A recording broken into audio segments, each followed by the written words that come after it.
Assalamualaikum warahmatullahi wabarakatuh. Kembali lagi bersama saya, Heri Saputra, peserta Latsar CPNS Golongan 2, Gelombang 4, tahun 2021.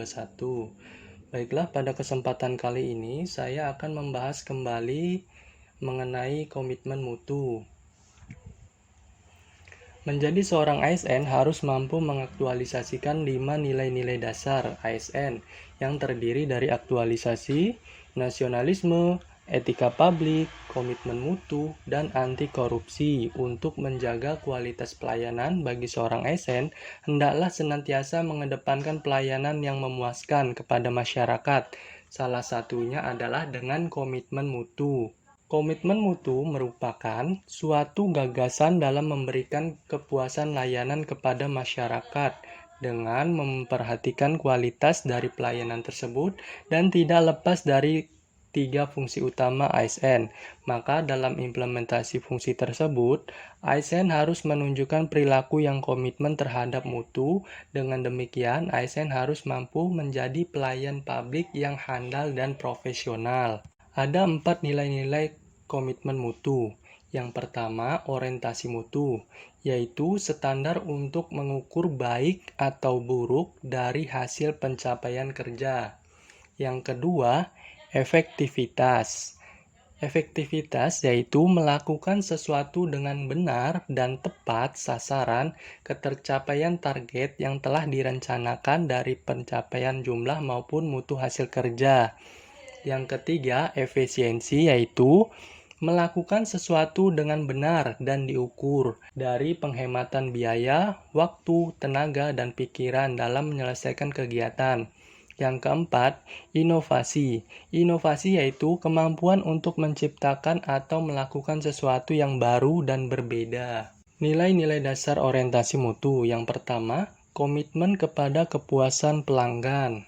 Yang kedua, memberikan pelayanan yang cepat, tepat, dan ramah. Yang ketiga, melayani dengan hati yang ikhlas. Yang keempat, melindungi dan mengayomi. Yang kelima, adanya perbaikan berkelanjutan. Pendekatan inovasi dalam penyelenggaraan pemerintah merupakan cara utama di mana organisasi beradaptasi terhadap perubahan-perubahan yang terjadi. Inovasi dapat diwujudkan dalam bentuk produk, layanan, metode kerja, dan sumber daya. Adapun 4 cara berinovasi.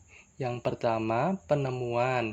Penemuan yaitu dengan cara mengkreasikan suatu produk, jasa, atau proses yang belum pernah ada dilakukan sebelumnya. Yang kedua, pengembangan.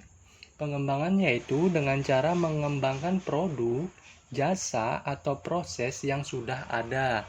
Yang ketiga, duplikasi. Duplikasi yaitu dengan cara menirukan suatu produk, jasa, atau proses yang sudah ada.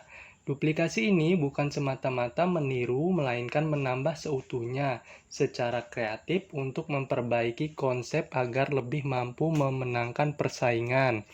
Yang keempat, dengan cara sintesis, yaitu dengan cara perpaduan konsep dan faktor-faktor yang sudah ada menjadi formulasi baru.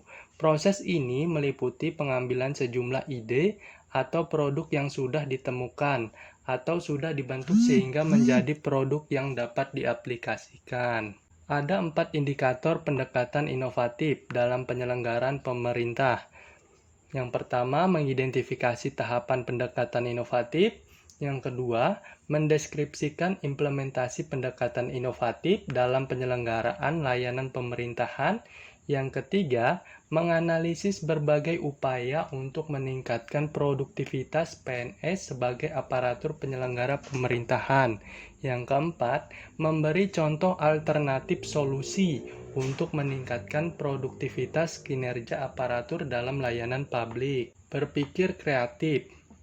Ada 3 indikator berpikir kreatif, yaitu memberikan contoh nyata berbagai tindakan aparatur yang mencerminkan pemberian layanan publik yang kreatif, inovatif, dan berkomitmen terhadap mutu yang dapat dilakukan di tempat kerja.